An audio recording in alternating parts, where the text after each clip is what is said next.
Alô, meu povo, bom dia, boa tarde, boa noite. Não sei exatamente qual horário você está nos ouvindo. Estamos dando início a mais um episódio do nosso podcast Na Ponta da Língua, o podcast da Ponta. Eu sou Milena Marzoc, estou aqui como apresentador, o apontador desse podcast, que a gente tem como objetivo compartilhar conhecimento com você, que é amante da pecuária, assim como nós. Então, nosso objetivo é debater assuntos teóricos, práticos, para que você consiga aplicar na sua propriedade, seja você proprietário, funcionário, colaborador, e estamos aqui para compartilhar com você. O nosso tema de hoje vai ser sobre o papel dos programas de melhoramento no avanço genético, e nós temos um convidado muito especial, que é o Gilberto Menezes. Deixa eu chamá-lo aqui. Olá, Gilberto, tudo bem? Tudo jóia, Milena. Uma satisfação estar aqui com vocês. Nós que agradecemos mais uma vez aí você ter topado participar conosco. Ótimo. Sempre uma alegria, já uma parceria grande e de longa data com vocês e estar numa iniciativa como essa, muito me orgulha e espero que vale muito a pena de todos aqui o tempo. Com certeza. Bom, então vamos iniciar as apresentações do Gilberto. Ele é zootecnista, tem mestrado e doutorado em genética e melhoramento pela Universidade Federal de Viçosa, é pesquisador da Embrapa Gado de Corte desde 2010, é líder do BR-BIF, que é um projeto da Embrapa para o melhoramento genético da raça Nelore, e também é gestor do programa Embrapa Gene Plus, que é um programa de melhoramento. Desde 2023, esse ano, professor do curso de pós-graduação em Nutrição e Gestão de Confinamento da Faculdade de Gestão e Inovação, FGI. E também é colaborador dos programas de pós-graduação em zootecnia de algumas universidades, vou falar aqui, a Federal do Mato Grosso do Sul, Federal do Mato Grosso, Federal de Rondonópolis, a Federal de Viçosa e a Federal de Minas Gerais, atuando aí como co-orientador dos programas de pós, certo, Gilberto? Isso mesmo. E também é um pequeno produtor de gado de corte em Minas. Exato. Muito bom. Quarta geração de pequenos produtores. Ah, que legal, muito bacana. Bom, então, para a gente começar o nosso bate-papo, Gilberto, vamos explicar para o pessoal aqui o que é um programa de melhoramento. Bem, Milena, essa é uma pergunta bem ampla, né, que a gente poderia passar bastante tempo discutindo, mas ela é muito oportuna, porque dá a oportunidade de passar aos nossos criadores, aos nossos técnicos, a distinção do que seria um programa de melhoramento, que é o que o programa Embrapa Gene Plus se propõe a fazer, a Embrapa se propõe a oferecer aos nossos criadores desde 1996, de um programa, por exemplo, de avaliação genética. Um programa de avaliação genética seria uma linha de ação em gerar DEPs, estimativas de métodos genéticos dos animais para características de interesse, sumários, e entregar isso aos criadores para que eles possam usar dentro das suas fazendas, dentro dos seus rebanhos, na escolha dos machos e das fêmeas que vão ser pais da próxima geração, que é esse o foco do melhoramento genético. Um programa de melhoramento, ele vai além disso. Ele vem, na verdade, é bem mais do que isso. Uma definição que eu gosto é que é uma série de etapas, uma série de ações sinérgicas e alinhadas para buscar a evolução genética dos rebanhos, das diversas raças que nós trabalhamos. Então, ele envolve não apenas a avaliação genética, que é o processo da gente conseguir estimar ou medir qual é o potencial genético dos animais para as características de interesse, carcaça, eficiência alimentar, fertilidade, para que a gente possa, então, usar isso na seleção, na escolha dos pais da próxima geração. Avaliação genética, extremamente importante, extremamente um ponto muito essencial dentro de um programa de melhoramento genético, obviamente. Mas, para a gente realmente ter evolução genética, para a gente ter ganho genético dos rebanhos ou das populações, precisamos de algo a mais. E que aí vem o programa de melhoramento. Por quê? Eu preciso, antes de pensar em avaliação, eu preciso estabelecer um projeto de melhoramento, um plano de trabalho para cada criador, para cada raça. Ou seja, quais são os objetivos que eu quero atingir? O que eu quero melhorar? O que é um animal que, de fato, vai melhorar a minha produção, que vai melhorar a cadeia produtiva de carne bovina, no nosso caso? Então, isso precisa ser muito bem estabelecido, junto com o criador, junto com a equipe técnica, junto com a equipe da fazenda. Objetivos, assim se estabelecem os critérios de seleção também, ou seja, o que eu vou ter que medir, quais métricas eu vou usar para conseguir avaliar meus animais e atingir o objetivo. Isso passa pelo conhecimento da infraestrutura da fazenda, da realidade da fazenda, do que o criador está disponível a investir em termos financeiros e de capacitação também e de tempo. A partir daí, se consegue estabelecer um cronograma de trabalho junto com a fazenda para coletar esses dados, que é uma parte fundamental. Não adianta chegar dados ruins para as equipes que vão fazer as avaliações. Tem uma frase, uma expressão muito simples que a gente diz que é: se lixo entra, lixo sai. Ou seja, computador, estatística não resolve o problema da coleta de dados de qualidade na fazenda. Então, o programa de melhoramento envolve essa coleta de dados, a orientação de quando, como e o que coletar, de treinamento da equipe da fazenda e envio desses dados com segurança para a equipe de analistas de pesquisa que vai transformar esses dados das fazendas em DEPs, em estimativas dos valores genéticos dos animais, que é o que é a avaliação genética, né, o produto da avaliação genética. E aí, a partir desses resultados, eles precisam ser agora o quê? Entregues novamente ao criador, ao pessoal da fazenda, para que eles o utilizem na escolha dos animais que irão se reproduzir, qualificando, então, o processo de seleção daquela fazenda, daquela população. É a partir desse uso da informação da avaliação genética que, de fato, a gente consegue ter progresso genético, a gente consegue mudar geneticamente uma população.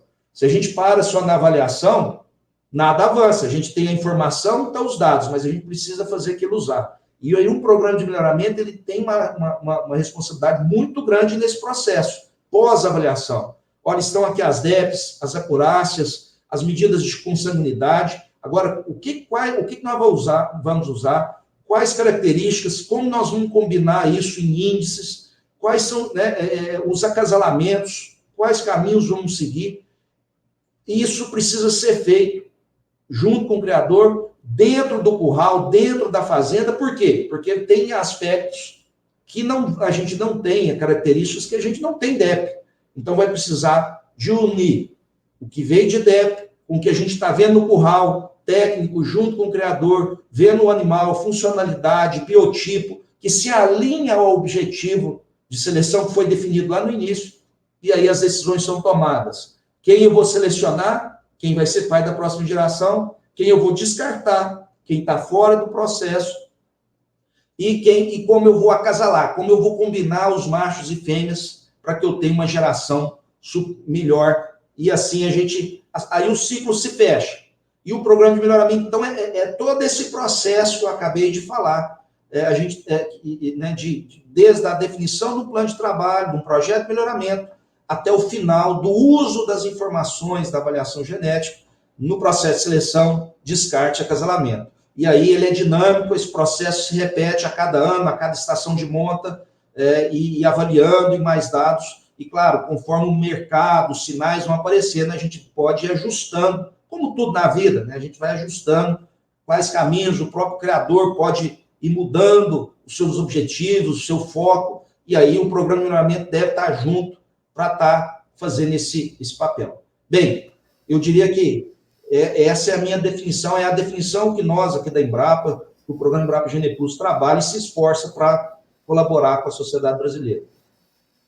Ah, sim, sem dúvida, uma explicação bem prática aqui, bem clara para quem está nos ouvindo, né, Gilberto? Quem nunca ouviu falar sobre um programa de melhoramento, agora entendeu que o objetivo dele é realmente traçar de ponta a ponta toda a evolução genética, desde a seleção, desde todas as avaliações que são necessárias serem feitas, até depois esse dado retornar para o produtor, para que ele possa escolher outros animais e reprodutores para o seu rebanho, né? Exatamente. Não adianta, sem ação não há reação. Vamos aproveitar lá da física, né, do colégio, toda ação tem uma reação, terceira lei de Newton. É a mesma coisa em termos de melhoramento genético. Não adianta nada eu fazer um planejamento, eu estabelecer um cronograma, eu coletar dados, eu ter uma espetacular avaliação genética, inclusive com genômica, com tecnologias espetaculares, e depois aquela informação ela ficar guardada, perdida nas nuvens, né? Que antes ia um CD para o criador instalar ou o catálogo de papel. Hoje vai um link para ele instalar no seu computador, no seu smartphone. Mas se aquilo não for usado para tomar decisões, para agir efetivamente em quais animais eu vou deixar na minha fazenda, que serão pais, e aqueles que vão sair, nada vai acontecer. Muitas vezes a gente presencia em várias raças situações assim, sabe, Milena? Que a pessoa acredita que só o processo está avaliando. Não, mas eu avalio meus animais. Olha, somente avaliar não vai resolver. Eu preciso usar. É isso que um programa de melhoramento ele precisa, como você mesmo disse, em um trocadilho fantástico com a ponta, de ponta a ponta, porque senão ele não cumpre o seu objetivo. Sim, sem dúvida. E aí, quando a gente fala do programa em si, do programa Embrapa Gene Plus, né, ele está inserido dentro da história do melhoramento genético, né? Então, eu queria que você contasse um pouquinho para a gente a história do melhoramento e qual a participação do programa, né, nesse contexto. Sim, o melhoramento genético já vem de longa data, né? Quando a gente fala de melhoramento genético em espécies animais, mesmo vegetais, mas pensando em animal aqui, a gente pode imaginar que desde a domesticação dos animais, ali já havia um trabalho de melhoramento. Um homem, dentro das suas limitações, dentro do conhecimento, já tentando identificar espécies que melhor o atendiam, que melhoravam a sua vida. Que esse, no final das contas, como eu enxergo, o melhoramento genético ele deve servir para melhorar a vida das pessoas. Se ele não cumpre isso, ele não cumpre seu objetivo. Então, a gente, desde a domesticação, 10 mil anos atrás, o homem vem evoluindo, ao longo do tempo passa a usar a informação, o olho, avaliar os animais visualmente para características que ele via como interessantes, mais ligadas à produção. Passa depois a entender que o pedigree, o parentesco entre os animais, aquilo tinha uma importância, que os animais mais aparentados e que eram alinhados com o seu objetivo, aquilo fazia sentido, então ele passou a usar a lógica do pedigree nesse processo. Depois a gente vai evoluindo e passa a ter tecnologias que permitem a gente medir, tomar medidas de forma além do olho, como balanças, por exemplo. Isso é já mais século XX, né, onde começam as provas de ganho de peso, e aí evolui, além do olho, além de usar pedigree, agora eu já tenho algumas medidas, né, ali tomadas por aparelhos mais fidedignos, mais objetivos. E, principalmente, na segunda metade do século XX, a gente tem uma evolução de metodologias estatísticas, genéticas estatísticas, no sentido de permitir separar o que é genético e o que é ambiental, porque, na verdade, no melhoramento, eu não estou preocupado em escolher o melhor animal em si que eu estou vendo ali na minha frente, mas sim o melhor progenitor, aquele que vai gerar uma melhor descendência, esse é o foco. E aí a gente tem avanços metodológicos muito grandes, principalmente na segunda parte do século XX, junto com avanços na parte computacional, que permitiram que a gente chegasse nas avaliações genéticas que a gente conhece, na geração de DEPs, e agora, mais recente, nas próprias avaliações genéticas com o enriquecimento com dados genômicos. A Embrapa, fundada em 1973, então, esse ano fazendo 50 anos, desde o seu início, muito se alinhou ao melhoramento nessa busca de desenvolver as melhores tecnologias, a pegar os conhecimentos existentes na academia e transformar aquilo em uma solução, numa inovação de fato, para melhorar a vida do criador, para fazer um trabalho melhor. Aqui na Gado de Corte, que é de 77, a sua fundação, o primeiro chefe nosso, aqui, doutor, agora me fugiu o nome, me peço desculpa, mas o nosso primeiro chefe geral, ele dizia que a pesquisa deve começar e terminar no criador. E essa é a lógica da Embrapa, e o programa Embrapa Gene Plus, ele é criado em 1996 com essa ideia. Nasce o problema junto com o criador, junto com os técnicos, dentro do curral, o que você precisa resolver, vem para a pesquisa, e aí a Embrapa age, e a gente vai e devolve isso depois para o criador, e aí o ciclo se fecha. Então, a Embrapa começa já desde ali no final da década de 70, início de 80, parceria com a BCZ, por exemplo. Lógico, precisamos estar junto dos criadores. Então, pesquisa para atender o nosso público, a nossa sociedade, criadores. Então, ali os primeiros sumários são lançados, 84, uma primeira abordagem de sumário, estamos aí, o ano que vem, 40 anos desse processo, e aí depois a gente veio avançando com tecnologias mais modernas, e desde 1996 temos o programa Embrapa Gene Plus, que objetiva o que eu mencionei a vocês, de ser esse parceiro do criador de ponta a ponta, desde a definição de um plano de trabalho, do que vai ser feito, até se chegar no final lá do uso das informações para tomar decisão. Tá? Então, e é claro, a forma de trabalhar vem evoluindo, novas características. A gente sai de um momento que era basicamente pesos, ponderal, e passa, ao longo desse tempo, com avanços tecnológicos, ter, além do peso, que ainda é muito importante, a parte ponderal, a parte de precocidade sexual, a parte de avaliação de carcaça, qualidade de carcaça, mais recentemente a parte de eficiência alimentar, isso tudo alinhado a um olho bem treinado para avaliar a funcionalidade do animal, que precisa, principalmente no Brasil, trabalhar em condições de campo, condições de pasto. Então, funcionalidade, adaptação, muito importante. Bem, é isso que a gente vem fazendo. Felizmente, outros grupos, outros programas existem no Brasil, formados por grandes profissionais, até porque o Brasil é muito grande, precisa de muita gente trabalhando em alinhamento para que a nossa sociedade avance. E eu acredito, claro, que além de vários avanços em outras áreas, nutrição, sanidade, gestão, reprodução, eu tenho certeza que muito do que a gente tem hoje, de destaque mundial, em produção de carne bovina, principalmente em condições tropicais, se deve a esse trabalho de melhoramento, essa evolução dos nossos rebanhos, onde, claro, não podemos deixar de falar o destaque da raça Nelore, que veio para cá como um animal exótico. Quem um dia tiver curiosidade de ler os livros de bovinicultura, principalmente da primeira metade do século XX, vai ver que quando o Nelore, o zebu chegou aqui, ele era tratado como algo exótico. Aqui a gente tinha as raças crioulas, o caracu. Chegou e hoje, dentro de 50, 70 anos, temos uma raça espetacular, né, que tem um predomínio na nossa produção de carne bovina, espalhada em todo o Brasil, graças ao quê? Claro, um material genético interessante, vindo da Índia, de região similar em termos de clima e desafios do que aqui. Mas graças a um grande trabalho dos nossos criadores, claro, e depois junto com técnicos, e que, felizmente, a gente teve a oportunidade, via Embrapa Gene Plus, universidades, colaborar para que a gente chegasse onde a gente está hoje. A história é longa, mas ela é muito, como eu posso dizer, aconteceram muitas etapas durante essa história, né? Uma evolução natural, eu acredito, mas o trabalho só se fortalece, o melhoramento só se fortalece, e essa evolução é natural, né, Gilberto?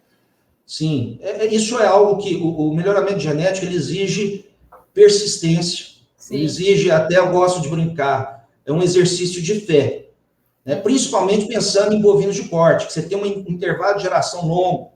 Né, eu brinco, se fosse o melhoramento de codornas, você tem em um ano 5 gerações, a dinâmica é diferente. Né, em um ano você consegue 5 gerações, ele anda de forma diferente. O melhoramento de bovino de corte, ele é mais lento, intervalo aí de 3, 4, 5 anos, até que um animal, né, vai ter ali um filho, e aquele filho vai estar sendo avaliado. Então, ele exige tempo. As evoluções vão acontecendo, tecnológicas, como eu falei, novas formas de medir os animais, de avaliar os animais, novas formas de trabalhar os dados gerados, avanços metodológicos em termos de estatística, que aconteceram, felizmente, e também avanços do ponto de vista computacional. É interessante A metodologia usada nas avaliações genéticas atuais, elas foram desenvolvidas ali no final da década de 40, início da década de 50, e ficaram mais ou menos 30, 40 anos dentro dos livros, sem capacidade de serem aplicadas dentro da realidade da fazenda. Por quê? Porque não havia computadores, não havia capacidade computacional para isso. Década de 80, 90, a gente, né, ao avanço das ferramentas computacionais, aquela teoria, aquela que estava lá atrás desenvolvida, foi usada, e aí a gente tem um boom, não só no Brasil, tá? Isso é uma realidade para o mundo. Década de 80, 90 marca o avanço das avaliações genéticas, tanto gado de leite, gado de corte, outras espécies, aves e suínos. E assim, o processo vai evoluindo, agora a ponta, né, antes Intergado, vem oferecendo as tecnologias para avaliar a eficiência alimentar, que era um grande sonho desde sempre. Quer dizer, vai conseguir identificar aquele animal que me produz mais comendo menos, que me produz mais com menor uso de insumos. Isso sempre teve muito ligado à lucratividade, à sustentabilidade, mas até um certo momento isso não era possível. Havia mentalmente, na cabeça dos criadores, sempre essa vontade, mas isso não era prático. Depois a genômica, né, informações de conhecer o DNA, tirar informações do que está no nosso genoma, no nosso DNA, para melhor identificar os animais. Veja, uma evolução fantástica, desde a domesticação até os dias atuais, e certamente a gente ainda está só no começo de muita coisa que vai evoluir e que aí precisa dessa persistência, dessa cabeça aberta e principalmente dessa parceria entre criadores e pesquisadores e técnicos. Exatamente.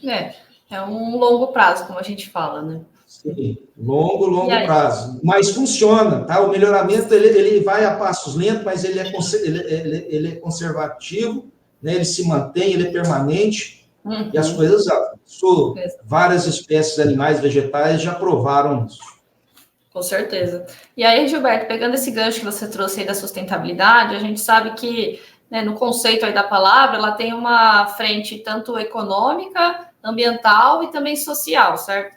E isso é um desafio para todas as áreas produtivas, quando a gente fala da produção animal. Mas, na sua visão, como que o melhoramento genético pode contribuir para uma pecuária mais sustentável? Olha, de novo, vocês têm tempo, né? A pergunta lá do professor Cortella. Eu vejo que o melhoramento genético, ele atende claramente as três vertentes que você falou em termos de sustentabilidade, tá? Diretamente. Se a gente fala na parte econômica, e tentando ser direto aqui, né, na parte financeira, da lucratividade da atividade. Olha, eu já coloquei aqui, se eu consigo ter animais que produzem mais, tanto em quantidade quanto em qualidade, e ao longo do tempo, em um menor tempo, conseguem produzir mais e melhor, e usando uma menor quantidade de recursos naturais, aí a gente pode pensar comida, alimento, pode pensar em água, seja, ou ainda emitindo menos, por exemplo, metano, isso eu tenho um animal que vai ser mais lucrativo. Por quê? Eu tenho um animal que gasta menos para produzir, ou de outra forma, me dá mais em um menor tempo, com menor uso de recursos. Então, do ponto de vista econômico, é fundamental. Pensando na evolução que a gente vem observando ao longo das décadas, por isso, pensando em gado de corte, da intensificação do sistema de produção, de terra, preço da terra cada vez maior, insumos mais caros. Isso leva assim, de forma direta, que o melhoramento genético ele cada vez mais vai ser mais importante. Eu preciso ter máquinas que usem bem os recursos e o tempo, na verdade, para gerar alimentos, gerar produtos para a população. Então, eu acredito que do ponto de vista econômico somente. Do ponto de vista ambiental, eu já coloquei aqui alguns aspectos, né? Na hora que você busca animais que consigam produzir mais usando menos recursos, essa é a forma mais evidente, na minha opinião, de se ser sustentável. Né? De você, olha, eu consigo produzir 1 quilo de carne, 1 litro de leite, ou 1 dúzia de ovos, ou 1 metro quadrado de couro, usando menos recursos. menos recursos da natureza, do ambiente. Então, o melhoramento faz isso. O foco é buscar animais que nos entreguem isso. Então, isso é ser extremamente sustentável, é ser amigável ambientalmente falando. E social, Milena, também. Por quê? Até vindo das outras duas vertentes. A gente pode até fazer um alinhamento aqui. Por quê? Para eu conseguir social, no primeiro, como eu falei, o melhoramento genético precisa melhorar a vida das pessoas. O que as pessoas precisam e é básico? Alimento. Né? Esse é um aspecto aí, podemos falar de A a Z, os países do mundo, em qualquer lugar, qualquer religião, qualquer cultura. Todo mundo precisa de alimento. O melhoramento genético, ele permite que a gente consiga entregar mais alimentos, mais produtos, com menor uso de recurso, e isso implica, pelo menos por definição, a um menor preço, a tornar mais acessível o alimento às pessoas. E não é só a questão de preço, é a questão da própria disponibilidade. O Brasil hoje, talvez muitos que que estão nos ouvindo, podem se perder achando que a gente é um país com muita fartura. Né? Então, a questão de distribuição alimentar hoje no Brasil não é tanto a questão de disponibilidade, né? Tem outros fatores. Mas já no passado isso era um problema. Eu precisava disponibilizar. Eu não tinha quantidade de carne, por exemplo, bovina, para todos os brasileiros. Né? Mesmo se tivessem acesso financeiro, tivessem condições.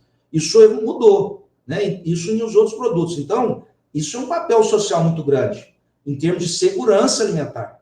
Tá? Então, de disponibilizar, depois de conseguir trabalhar para que a gente tenha esses produtos num preço, num custo menor e que então fique mais acessível para as pessoas. E isso é melhorar a vida. Um outro aspecto é que a gente tem pessoas morando, né, vivendo em diversas condições nesse nosso mundo. O Brasil pode ser visto como um mundo também, né? Nós temos uma diversidade de sistemas de climas muito grandes, de vegetação e sociais. O melhoramento genético busca também o quê? Desenvolver linhagens ou raças que são mais adaptadas a certas condições, que vão permitir com que aquela pessoa que esteja numa situação de clima mais extremo consiga ter ali um animal ou um vegetal que produza e gere alimento e que gere recursos naquele local. Então, veja, o melhoramento genético ele pode e contribui muito para a sustentabilidade nas três vertentes: econômica, ambiental e, diria, e principalmente social. Principalmente social. É muito bacana, né, Gilberto, que a gente pensa que uma atividade, que é o melhoramento genético, consegue atuar em todas essas frentes e de forma constante, né, de forma contínua. Tudo que é feito hoje, ele se perpetua para as próximas gerações, então a genética ela tem esse potencial muito interessante, né?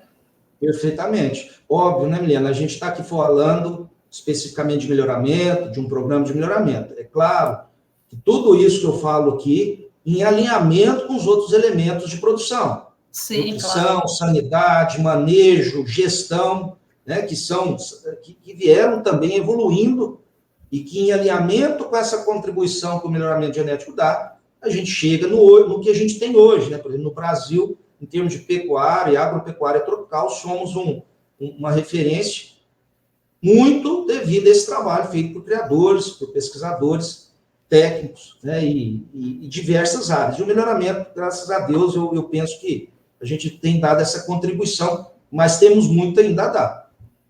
Sim, com certeza. E aí, pegando essa parte da eficiência alimentar, como que a Gene Plus vê a eficiência alimentar e quais as perspectivas da evolução genética dessa característica? Perfeito. Olha, como eu já disse, eficiência alimentar, que é a eficiência do uso do alimento na produção de carne, ou seja, é como aquele animal ele consegue transformar o alimento, seja um pasto, seja uma ração em confinamento, em carne, em produto. Ela é um sonho de décadas ou de séculos do homem. Né? Acho que qualquer produtor que um dia pensou, opa, se eu conseguisse animais que comendo a mesma quantidade me produzem mais produtos, isso é interessante para mim. A questão é que a gente só teve oportunidade, condições de fazer a medição dessa característica de forma individual, né, em cada animal, agora recentemente. Isso era um sonho, mas que, do ponto de vista operacional, para trabalhar isso em larga escala, em criadores, né, em vários criadores, principalmente em bovinos de corte, isso não acontecia. Em aves e suínos, existia uma realidade de décadas. Né? Já faz parte do processo deles. Um animal que não é eficiente no uso do alimento está fora uma linhagem já há décadas, nem é considerado. Então, dado isso, a gente aqui do programa Embrapa Plus entende isso como algo, né, eficiência alimentar, como uma das características centrais, né, dentro do melhoramento para as diversas raças de corte. Hoje a gente tem já DEPs, né, que tem um processo já possível de métricas para a eficiência alimentar na raça Nelore e na raça Senepol, né, e espero que a gente consiga expandir isso para outras raças em breve. Já nessas duas raças que eu coloquei, com DEPs para essa característica, e ainda com genômica, que é uma dobradinha fantástica, característica de difícil mensuração como eficiência alimentar, junto com a genômica, é a dobradinha, é um sinergismo para que isso a gente tenha condições de ter estimativas melhores de DEPs, né, para os animais, e aí a gente poder fazer os processos de decisão, seleção, acasalamento e descarte. Então, a gente acredita muito nisso, vem trabalhando nessa linha. No Senepol, por exemplo, já nesse ano foi incluído dentro do nosso índice de seleção, ou seja, a eficiência alimentar já compõe uma das principais características na hora do ranking final, os criadores já entendendo isso. Na raça Nelore, eu acredito que em breve nós teremos. A gente ainda está no processo de fortalecer, dar mais robustez ao nosso banco de dados, né? Pensando no tamanho da raça Nelore, mas muito em breve ela deve entrar também no nosso índice de qualificação genética, porque a gente não consegue ver, né, um animal que pode ter, é muito fértil, tem uma carcaça fantástica, é muito funcional, muito adaptável, mas ele precisa também trazer essa questão da eficiência. Olha, esse animal, ele come tal quantidade, transforma, na verdade, ele é um transformador de pasto, de celulose ou de milho, soja, em proteína de alta qualidade. Então, eu não consigo vislumbrar que não seja um futuro muito promissor. E é assim que a gente entende no programa Embrapa Gene Plus. Agora, Milena, naturalmente, isso é importante esse momento aqui. A eficiência alimentar é mais um critério, mais uma característica a ser considerada no processo de seleção. Em muitos momentos, principalmente na chegada vamos chamar aqui dessa tecnologia, dentro dos programas de melhoramento de corte do Brasil, ela chegou como algo isolado. Vou fazer uma avaliação e vou ranquear os animais pelo consumo alimentar residual, que é o famoso CAR, que é hoje a medida mais usada no Brasil para avaliar os animais do ponto de vista da eficiência alimentar. Olha, isoladamente, principalmente só numa prova de desempenho, aquela informação ela é frágil, ela não é a melhor abordagem. O que ela precisa ser trabalhada é o seguinte, ela é muito interessante, mas desde que usada para compor um índice de seleção, onde ela vai estar sendo combinada com características de carcaça, de fertilidade, de funcionalidade, de ponderal, e aí sim você consegue fazer o processo de ter animais que sejam de fato melhores. Isso é um desafio no melhoramento de gado de corte. O que é um bom animal, Milena? O que é um bom animal para ser um reprodutor? Não é apenas aquele que mais ganha peso, não é apenas aquele que se reproduz mais cedo, é aquele que ele consegue um equilíbrio e ser bom em várias características. Mas você pode dizer, mas é difícil achar esse animal que é bom em tudo ou em quase tudo. Pois bem, é esse o desafio, é isso que o melhorista faz, é isso que o selecionador faz, constantemente buscando dentro da população aqueles animais que são as exceções, que juntam, que reúnem atributos interessantes para determinadas características, e aí a gente fala, olha, então esses que vão ter oportunidade de se reproduzir e serem pais da próxima geração. E aí, quando um macho e uma fêmea não têm todos os atributos, a gente viu o acasalamento, a gente vai e busca uma combinação mais adequada para que o filho venha com uma um equilíbrio maior, né? Juntando os aspectos positivos, corrigindo de um pai no outro. E assim a gente vai evoluindo. Então, a eficiência alimentar eu vejo como algo de presente, mas, sobretudo, de futuro, de médio e curto prazo, principalmente também pensando no nosso cenário, de cada vez mais exigência, sistemas mais intensificados, terra mais cara, insumo mais caros, mão de obra mais cara.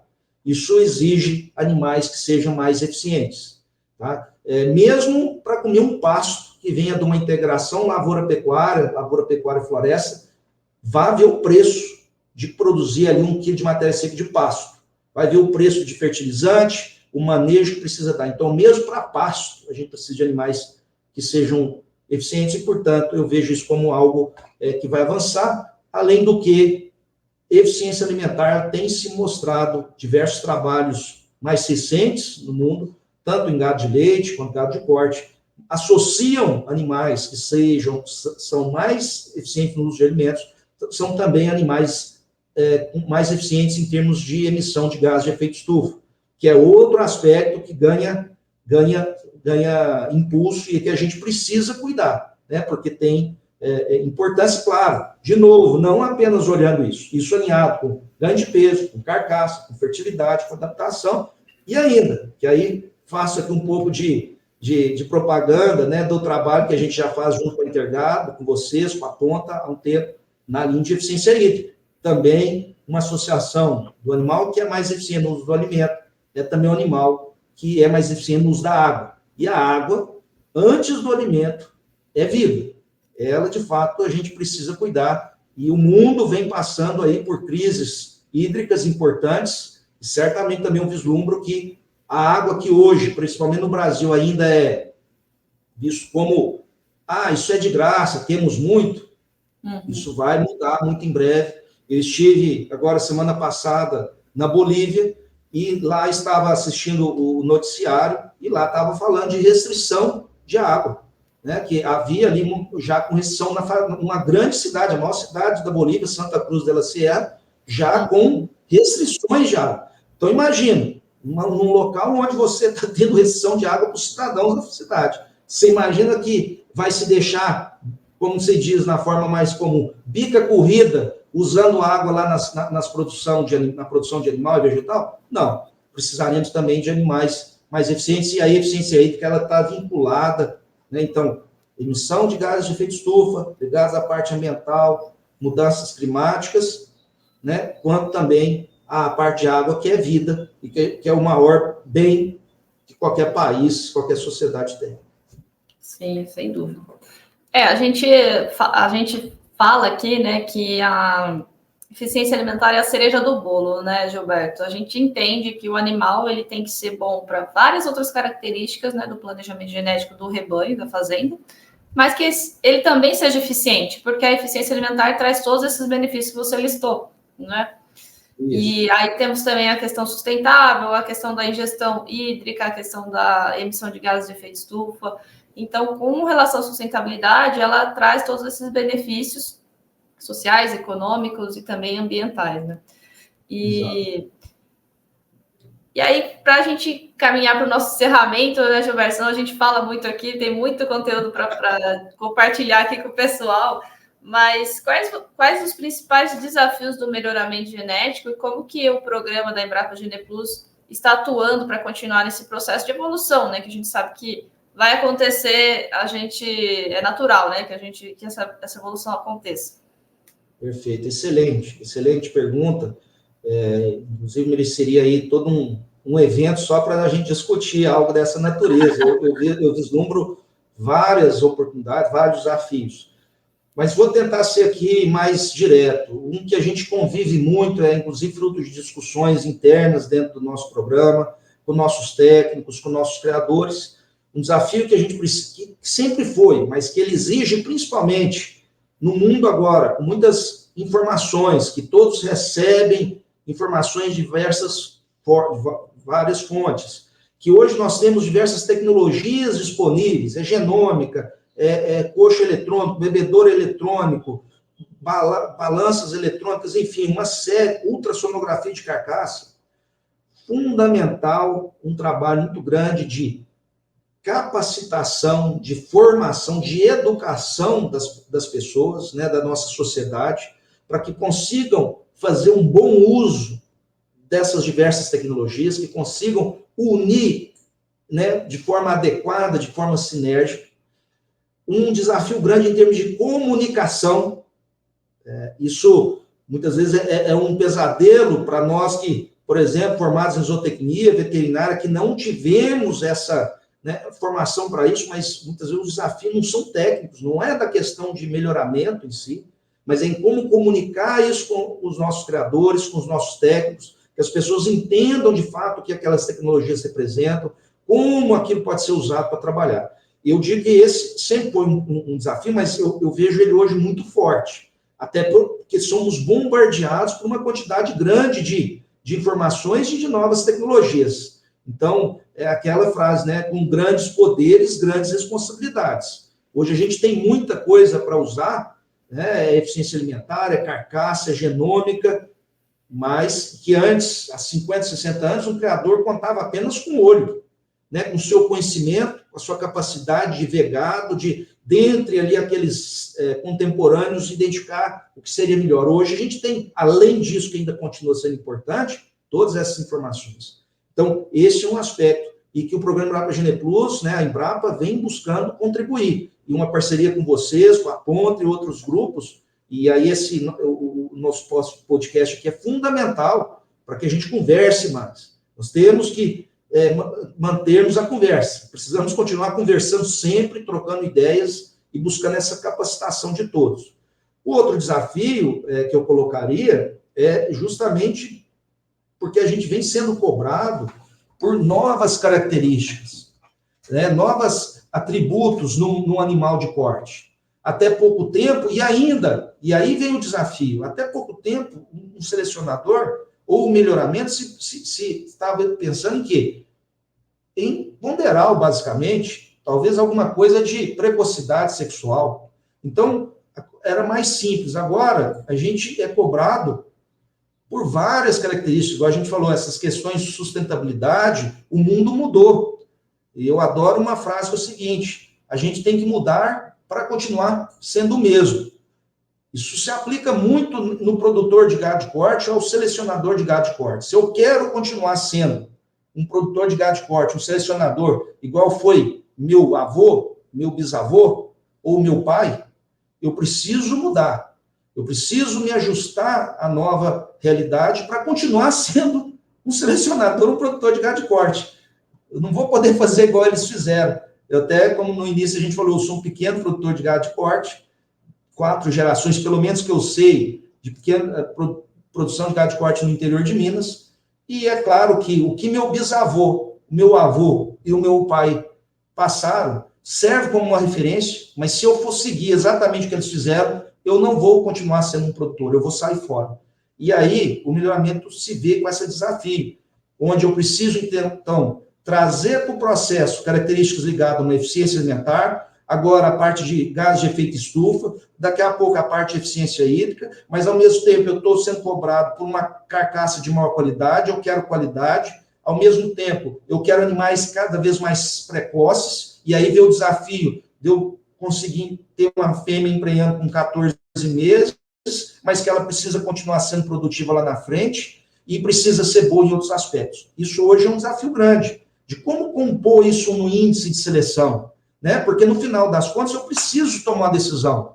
Quais touros, quais machos, quais fêmeas vão ser usados na reprodução? Eu preciso decidir. E quando eu tenho essa quantidade de informações, isso é desafiador você achar esse equilíbrio. Então, eu considero aí um esforço, assim, um desafio grande que a gente tem. Além, Milena, do que essas características que a gente falou, que tem uma medição mais limitada, exigem equipamentos que têm um custo, é claro que elas não vão ser coletadas em larga escala, igual um peso a desmame, igual um perímetro escrotal ou um score visual, que você pode fazer isso na população como um todo.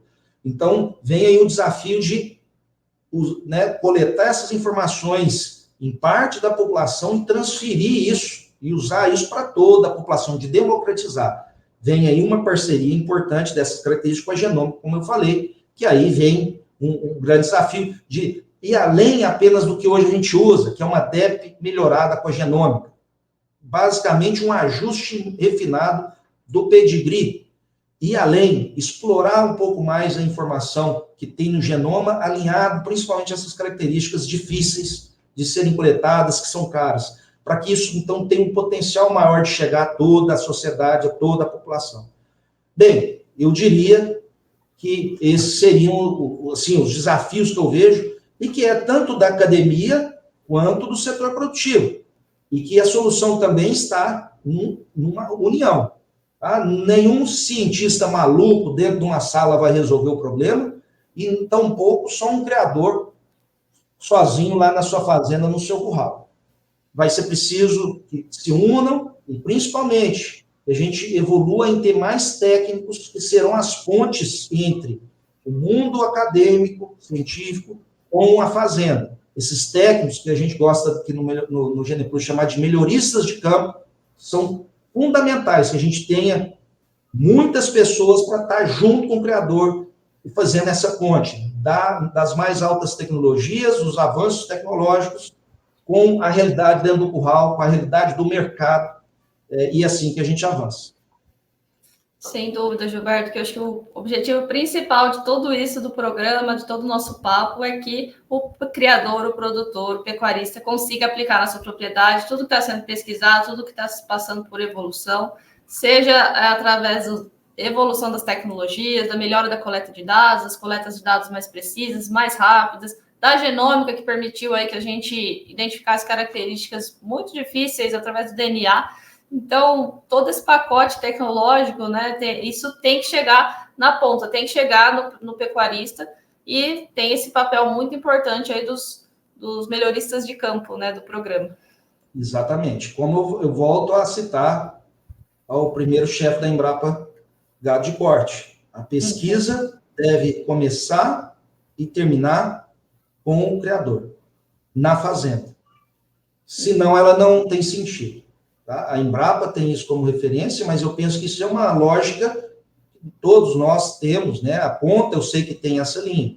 Né? Tudo que é feito, na verdade, de trabalho, de desenvolvimento, é para chegar ao criador, para transformar a vida melhor, né? O sistema produtivo de forma melhor. E aí a gente chega, né, Milena, no que eu falei, que para mim, resumo, o melhoramento genético, ele precisa melhorar a vida das pessoas. Se isso não acontecer, algo está errado. É óbvio que você vai dizer, mas melhoramento, vidas, sim. Por tudo isso que a gente falou, alguém que nunca viu um boi, que nunca pisou num curral, a vida dela vai estar melhor, porque tem gente trabalhando com melhoramento e usando as melhores tecnologias, conhecimentos, para fazer aquilo, né? Para ter um mundo melhor, e aquela pessoa vai ter uma vida melhor. Eu vejo que é assim. Agora, isso exige persistência e muita multidisciplinaridade. Um termo aí muito bonito, até sofisticado, né? Mas que é o quê? Não é uma pessoa só, não é só um zootecnista, nem só um veterinário, nem só o criador que vai fazer.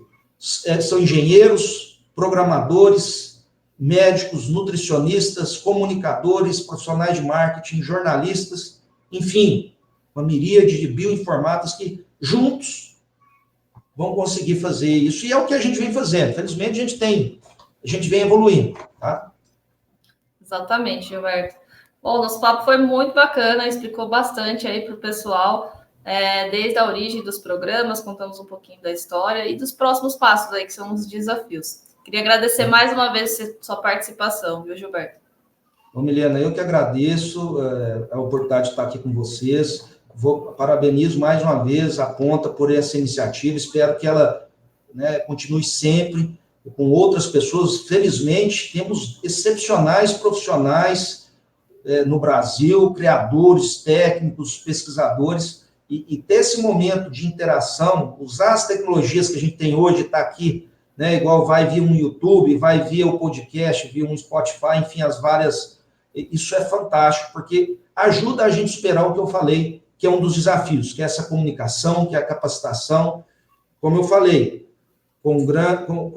com mais conhecimento, vem maiores responsabilidades. Né? É assim que funciona. E muito obrigado, parabéns, faz fotos que continue muito aí na ponta da língua por muitos e muitos anos. Muito obrigado, tá, pela oportunidade.